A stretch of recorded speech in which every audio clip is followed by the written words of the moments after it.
जी द्वारा माननीय मुख्यमंत्री जी को साल बढ़ाकर तथा शिरोच्छादन हेतु राणा समाज की जो शिरोच्छादन हेतु टोपी है तथा स्मृति चिन्ह देकर माननीय मुख्यमंत्री जी का अभिनंदन एवं स्वागत।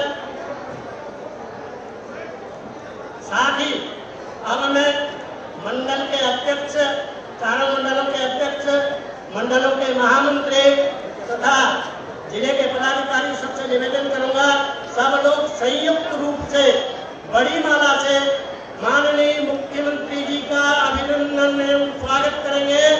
सभी मंडल के अध्यक्ष फूलों की बड़ी माला से अभिनंदन एवं स्वागत। माननीय धाकड़ धामी जी का, पुरंदर धामी जी का, धर्म प्रेमी धामी जी का अभिनंदन एवं स्वागत। युवा हृदय सम्राट माननीय मुख्यमंत्री पुष्कर सिंह धामी जी का अपने सभी वरिष्ठ कार्यकर्ताओं द्वारा बड़ी माला से अभिनंदन एवं स्वागत। करताल ध्वनि से सब लोग अभिनंदन करें। धाकड़ धामी जिंदाबाद, स्वागत है भाई, स्वागत है धामी जी का, स्वागत है, स्वागत है भाई, स्वागत है, स्वागत है भाई, स्वागत है धामी जी का, स्वागत है।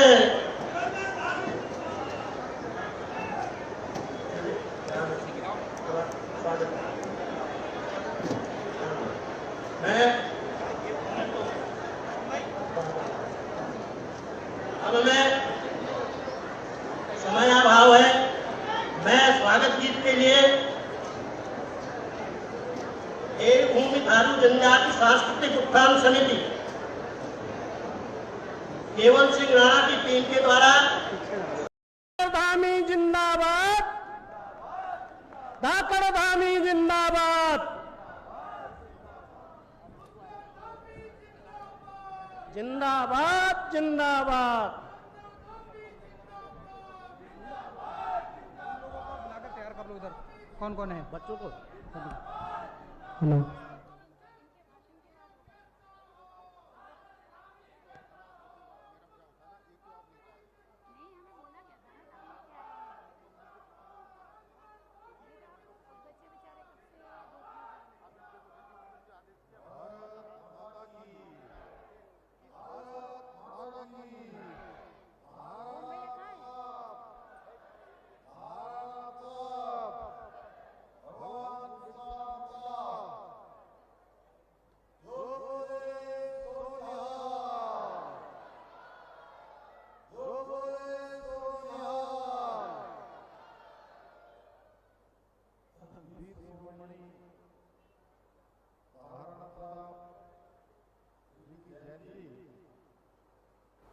कार्यक्रम के अवसर पर मंच पर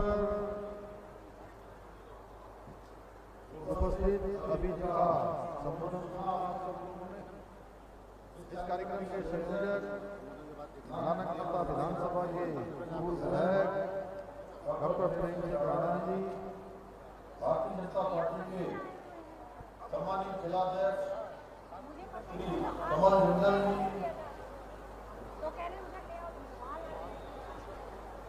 अध्यक्ष जिला पंचायत उधम सिंह नगर श्री अजय मौर्य जी, रुद्रपुर विधानसभा के लोकप्रिय विधायक श्री शिव अरोड़ा जी, महापौर नगर निगम रुद्रपुर श्री विकास शर्मा जी, डॉक्टर अनिल प्रभु जी, माता सिंह राणा जी, सुनीता राणा जी, सदस्य जिला पंचायत सरिता राणा जी, नगर पालिका प्रतिमा के अध्यक्ष श्री रमेश चंद्र जोशी जी, प्रहलाद सिंह राणा जी, विकास गुलाटी जी, श्रीपाल राणा जी, रमेश जोशी जी, जिला महामंत्री भास्कर कम्बल जी, श्री मोदी प्रधान जी, पुष्पेंद्र राणा जी, जिला अध्यक्ष एसपी मोर्चा, धर्म सिंह विष्णु जी, पूर्व सैनिक संगठन अध्यक्ष श्री उमेश अग्रवाल, श्री देव सिंह जी, श्री सरदार अवतार सिंह जी, ओम नारायण जी मंडल अध्यक्ष, बलदेव सिंह जी, महेश सिंह राणा जी, समता सिंह जी, रंजीत सिंह जी, दारा सिंह जी, मेरा कार सेवा, सुरजन राय जी, गोपाल दत्त जोशी जी, राजीव अग्रवाल जी, महिला मोर्चा की अध्यक्ष नीता सक्सेना जी, विमला बिष्टी जी, नंदन सिंह खड़ायत जी एवं मंच पर आसीन हमारे सभी पदाधिकारीगण, सभी नेतागण और इस मंच पर बैठे हुए हमारे सभी प्रतिनिधिगण और बड़ी संख्या में आज इस बहुत चिलचिलाती धूप में बड़ी संख्या में इस कार्यक्रम में आए हुए सभी मेरी माताएं, बहनें, सभी मेरे युवा नौजवान साथियों, उपस्थित प्यारे बच्चों, हमारे कलाकार बंधु, जिनके यहाँ पर शानदार कार्यक्रम हो रहे हैं, मैं सबसे पहले आज इस कार्यक्रम में आप सबका यहाँ गुरु घर की इस धरती पर इतनी विशाल संख्या में पधारने पर आप सबका मैं हृदय से स्वागत करता हूं।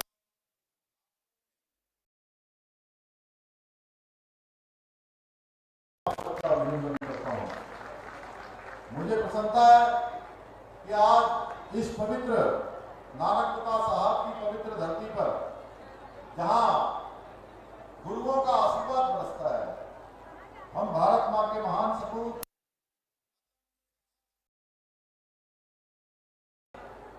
वीर शिरोमणि महाराणा प्रताप जी का स्मरण करने के लिए, आज उनको याद करने के लिए, उनके जीवन से प्रेरणा लेने के लिए यहाँ पर एकत्रित हुए हैं।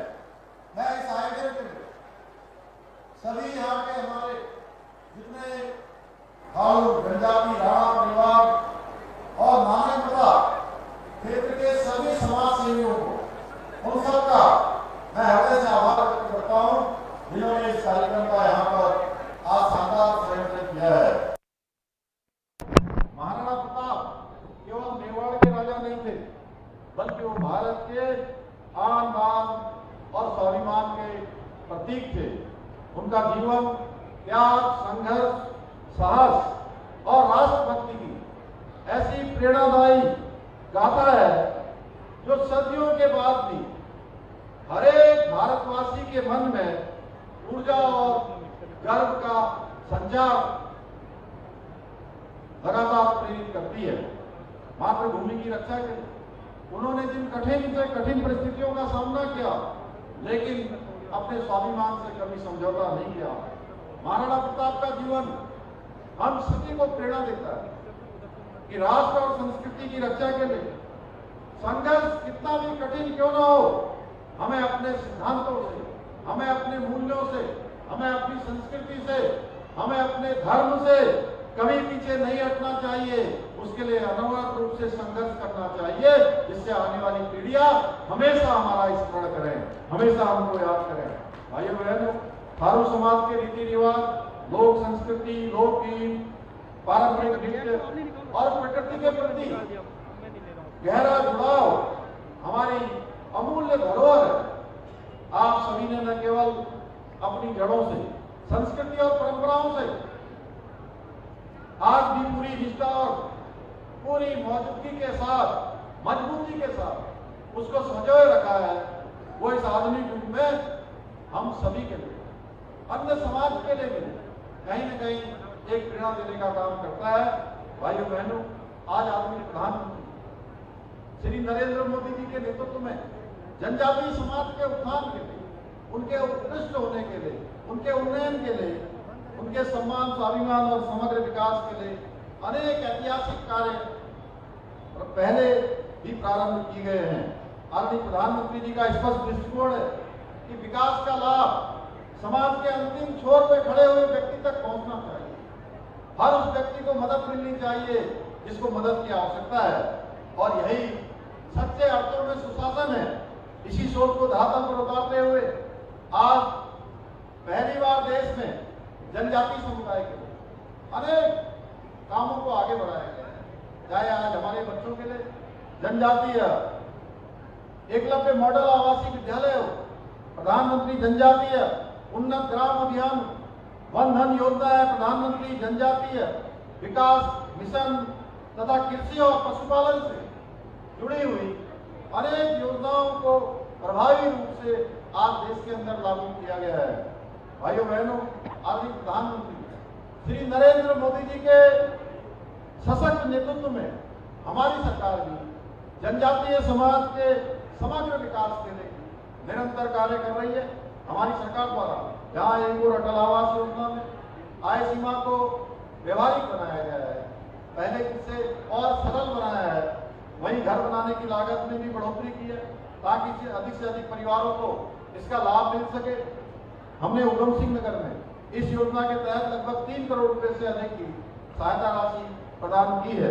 इसके अलावा प्रधानमंत्री आवास योजना में बड़ी संख्या में जनजातीय परिवारों को आज इस योजना का लाभ मिला है। इस वर्ष आए आवेदनों में लगभग 28% आवेदन जनजातीय समाज से हैं। इसके अलावा प्रधानमंत्री जनधन योजना के अंतर्गत उधम सिंह नगर में पहले और दूसरे चरण में सैकड़ों घरों का निर्माण कार्य पूरा किया गया है।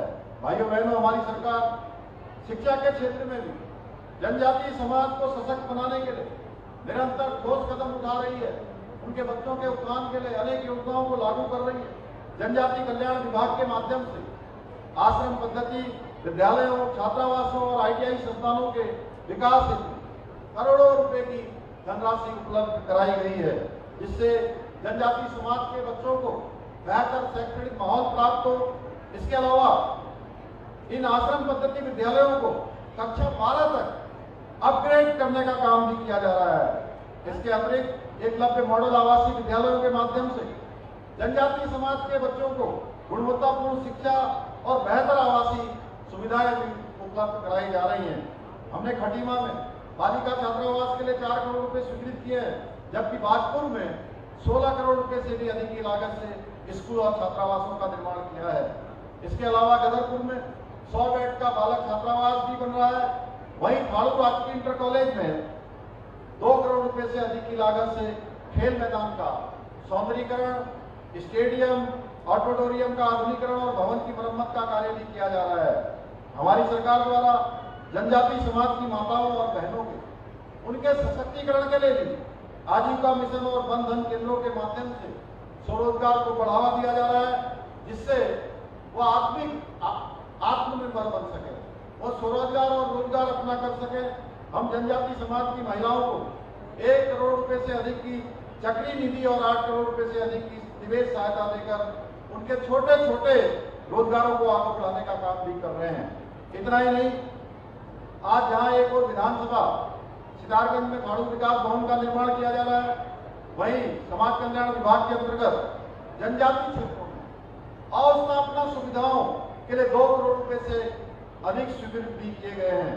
इसके अलावा हमारी सरकार जनजातीय परिवार की बेटी की शादी के लिए 50,000 रुपए तक की आर्थिक सहायता भी प्रदान कर रही है। मुझे ये बताते हुए अत्यंत प्रसन्नता हो रही है कि उधम सिंह नगर जनपद में सबसे ज्यादा परिवारों को अभी तक हमारी इस योजना का लाभ प्राप्त हुआ है। इसके साथ साथ जनजातीय शोध संस्थान, इसके लिए 1 करोड़ रुपए का कार्पस फंड भी स्थापित किया गया है, जिसमें साल भर अनेक प्रकार के शोध के कार्यक्रम हमारे जनजातीय समाज से जुड़े हुए उनको आगे बढ़ाने का काम होता है। हमने राज्य के 4 जनपदों में उधम सिंह नगर, देहरादून, पिथौरागढ़ और चमोली में जनजातीय क्षेत्रों को विकास को तेज करने के लिए अलग अलग जनजातीय कल्याण अधिकारियों की नियुक्ति भी की है। साथ ही जनजातीय युवक युवतियों को UPSC, PCS, IIT और इसकी जैसी अनेक प्रतिष्ठित परीक्षाओं की तैयारी करने के लिए देहरादून में आदि लक्ष्य संस्थान की स्थापना भी की जा रही है।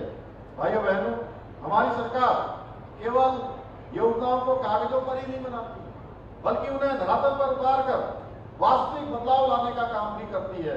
हमारा स्पष्ट विजन है कि प्रत्येक जनजातीय परिवार की आंखों में आत्मसम्मान की चमक हो, उनके बच्चों के हाथों में उच्च शिक्षा की मशाल हो, युवाओं के पास रोजगार के अवसर हो और हमारा प्रत्येक सीमांत गांव विकास की मुख्य धारा से जुड़े।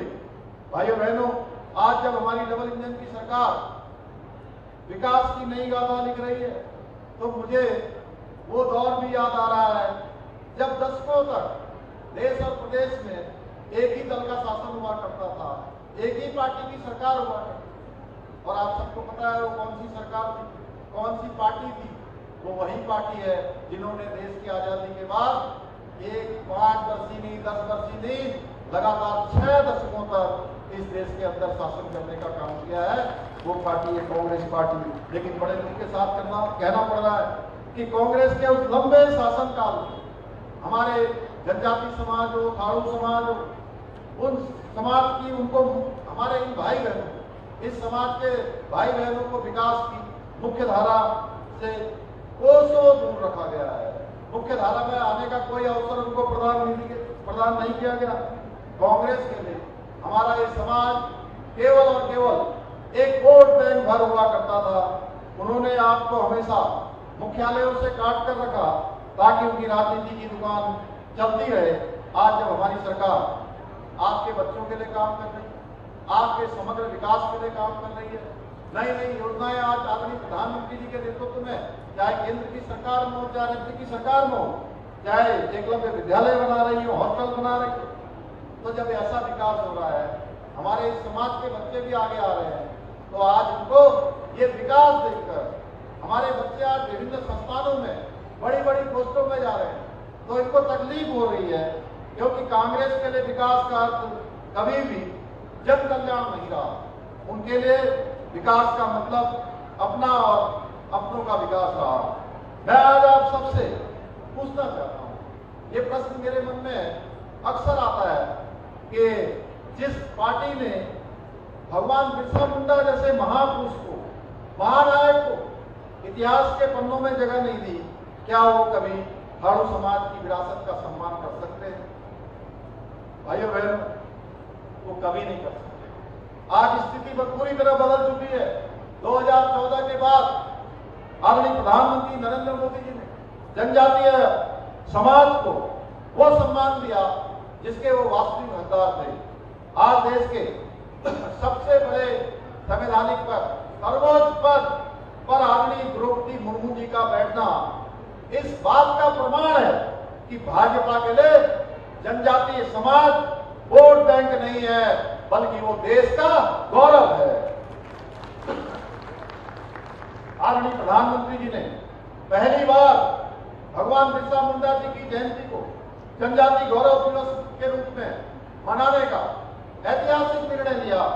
भाइयों बहनों, एक तरफ वो लोग हैं जिन्होंने आपको सालों तक अंधेरे में रखने का काम किया ताकि उनकी राजनीति की दुकान चलती रहे, और दूसरी तरफ आपकी डबल इंजन की सरकार है जो आपके बच्चों के हाथ में किताब और युवाओं के हाथ में रोजगार देने के लिए दिन रात काम कर रही है।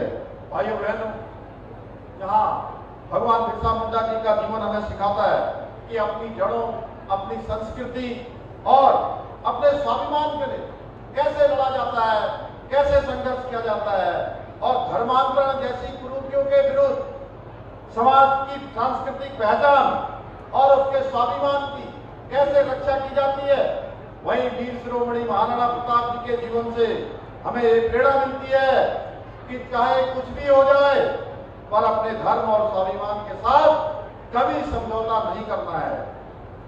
उन्होंने घास की रोटी खाना स्वीकार किया, जंगलों में भटकना स्वीकार किया, संघर्ष और चुनौती को स्वीकार किया, लेकिन मुगलों के आगे कभी भी घुटने टेकना स्वीकार नहीं किया। जो आज के युवाओं के लिए, जो आज के हमारे आने वाली पीढ़ियों के लिए बहुत बड़ी प्रेरणा है।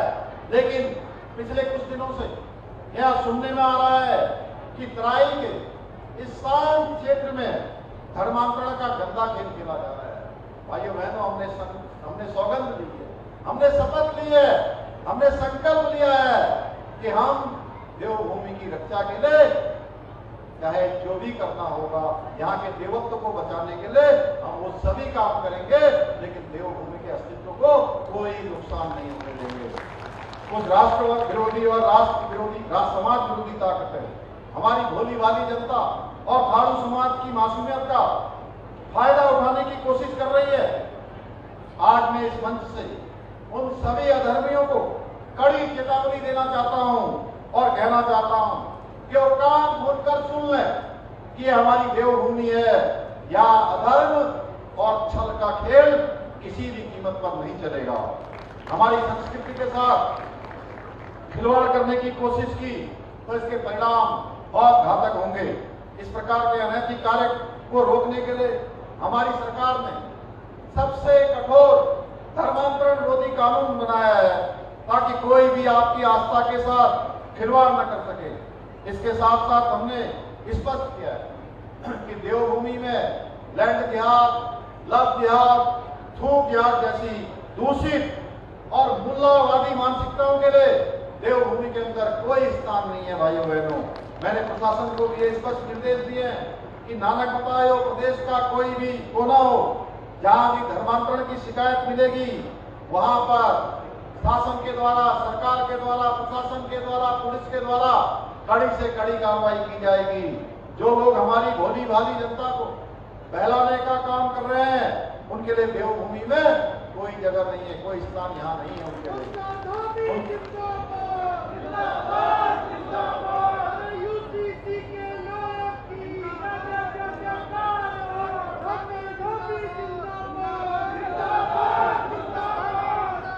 भाइयों बहनों, ऐसे षड्यंत्र करने वाले, ऐसे धर्मांतरण का कुचक्र रखने वालों, उनकी जगह देवभूमि में नहीं है, बल्कि उनकी जगह केवल और केवल सलाखों के पीछे है, जेल के अंदर है। ये हमने इसलिए सख्त कानून बनाया है। भाइयों बहनों, आप लोगों से मैं यह भी कहना चाहता हूँ, जिस प्रकार वीर शिरोमणि महाराणा प्रताप जी ने कभी अपने धर्म से, अपने स्वाभिमान से, अपनी संस्कृति से समझौता नहीं किया, उसी प्रकार आपको भी इन धर्मांतरण करने वालों से सावधान रहना होगा और समाज को निरंतर जागृत करते रहने का काम आप सबको आज भी महाराणा प्रताप की जयंती के अवसर पर यहाँ से एक संकल्प लेकर जाना होगा। ये वही ताकत है जिन्हें कांग्रेस ने हमेशा अपनी तुष्टीकरण की राजनीति के तहत संरक्षण देने का काम किया। इन पर कभी कोई कार्रवाई नहीं की, कभी कोई रोक लगाने का प्रयास नहीं किया, लेकिन हमारी सरकार इस पर चुप बैठने वाली नहीं है। आपको इस संबंध में मैं कहना चाहता हूं, यदि कोई भी परेशान करे, कहीं भी कोई सूचना आए, तो आप लोग सरकारी अधिकारियों के साथ साथ भारतीय जनता पार्टी के कार्यकर्ता, राष्ट्रवादी संगठनों के कार्यकर्ताओं से सहायता प्राप्त कर सकते हैं, उन तक सूचना पहुंचा सकते हैं। आपके बीच हमारे भाजपा के कर्मठ नेता है, वनवासी कल्याण आश्रम के सेवादार हैं और अपने फाड़ू राणा परिषद के हमारे बहुत सारे प्रतिनिधि हैं, बहुत सारे पदाधिकारी हैं, समाज के बहुत लोग जो आज विभिन्न स्तरों पर समाज को नेतृत्व देने का काम कर रहे हैं। ये सारे के सारे लोग आपकी सेवा में 24 घंटे उपलब्ध हैं। इसके साथ ही आपके इस भाई के, आपके इस बेटे के, आपके इस साथी के दरवाजे भी आप लोगों के लिए हमेशा खुले हुए हैं। आप कभी भी मेरे से भी संपर्क कर सकते हैं। आपकी हर समस्या का समाधान मेरा कर्तव्य है और वादा भी है। मैं आप सभी को विश्वास दिलाता हूं कि हमारे रहते हुए कोई भी ताकत आप लोगों की संस्कृति और परंपराओं पर टेढ़ी नजर उठाकर नहीं देख पाएगी। किसी भी कीमत पर हम संस्कृति का कहीं पर भी कोई नुकसान नहीं होने देंगे। भाइयों बहनों, हमारी सरकार जनजाति समाज की प्राचीन विरासत, संस्कृति और पहचान के संरक्षण के लिए प्रतिबद्ध है और आप सभी के समग्र विकास के लिए दृढ़ संकल्पित है। और मुझे पूरा विश्वास है कि आप सभी के सहयोग से, आप सभी के आशीर्वाद से हम अपने इस विकल्प रहित संकल्प को सिद्धि तक पहुंचाने में अवश्य सफल होंगे। भाइयों बहनों, चूंकि अभी प्रेम सिंह राणा जी ने शुरुआत में ही बताया, मुझे 9 तारीख को आप सबके बीच में आना था, लेकिन उस दिन पश्चिम बंगाल में एक महाविजय हुई। गंगोत्री से लेकर गंगा सागर तक भगवा खिल गया है, कमल ही कमल हो गया। प्रधानमंत्री मोदी जी के नेतृत्व उस शपथ ग्रहण में मुझे शामिल होना था, लेकिन आज शॉर्ट नोटिस पर आप सब इतनी बड़ी संख्या में आए हैं और आज मुझे बहुत सारे प्रतिनिधियों ने यहाँ पर, अभी प्रेम सिंह राणा जी ने भी एक पत्र बढ़ा दिया है, काफी सारी घोषणाएं इसमें लिखी है, काफी सारे काम लिखे हैं, अन्य भी प्रतिनिधियों ने लिखे हैं, यहाँ के हमारे अन्य प्रतिनिधियों ने भी मुझे सारे एप्लीकेशन आवेदन दिए हैं, मैं उन सभी को अपने साथ लेकर जा रहा हूँ। जो पहले जो घटनाएं हुई उनकी हम समीक्षा लगातार कर रहे हैं। जल्दी से जल्दी उन सभी के शासनादेश निकालकर उनकी स्वीकृति की कार्रवाई आगे की जाएगी। मैं इसी विश्वास के साथ इस कार्यक्रम के सफल आयोजन के लिए आप सबकी इतनी बड़ी संख्या में उपस्थिति के लिए आप सबका हृदय से एक बार फिर से आभार व्यक्त करते हुए आप सबको महाराणा प्रताप वीर शिरोमणि जयंती की बहुत बधाई देते हुए अपनी बात को समाप्त करता हूँ। बहुत बहुत धन्यवाद।